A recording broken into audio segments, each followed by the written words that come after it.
Kulingana na Wizara ya Mambo ya Ndani, wagombea 9321 wakiwemo wanawake 1179 wanagombea katika wilaya ya Mlimani, Lebanon. Lebanon hufanya uchaguzi wa manispaa kila baada ya miaka 6, lakini mamlaka yenye upungufu wa pesa ilifanya kura ya ndani mara ya mwisho mnamo mwaka 2016. Rais Joseph Aoun amesisitiza umuhimu wa kura hizo kwa kuwapa imani watu wa kimataifa kwamba Lebanon itajenga upya taasisi zake na itarudi kwenye njia sahihi. Mamlaka mpya zimeahidi mageuzi ili kupata imani ya jumuiya ya kimataifa na pia kufungua mabilioni ya fedha za uokoaji, huku kukiwa na mgogoro wa kiuchumi wa miaka 5.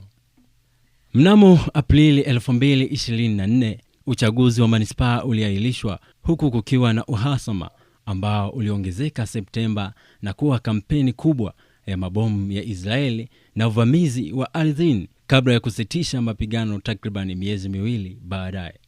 Aoun aliwataka wapiga kura kutoruhusu mambo ya kidini, vyama pamoja na kifedha kuathiri kura zao. Ushirika wa kidini na kisiasa kawaida ni mambo muhimu ya uchaguzi katika Lebanon.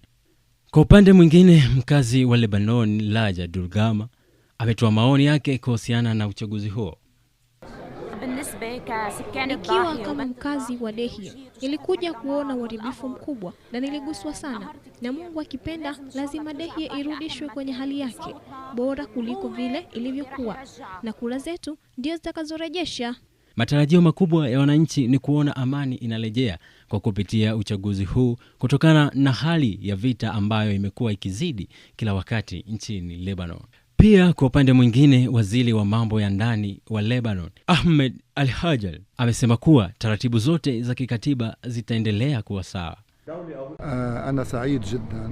Nimefurahi sana kwa kuwa nchi ya Lebanon imerudi sawa na taratibu zote za kikatiba zitaelekezwa kwa wakati huu. Ni mwanzo mpya na ni mzuri pia. Mungu akipenda zaidi tutaijenga upya Lebanon. Tutarajie makubwa zaidi katika nchi ya Lebanon. Mimi ni Eric Michael.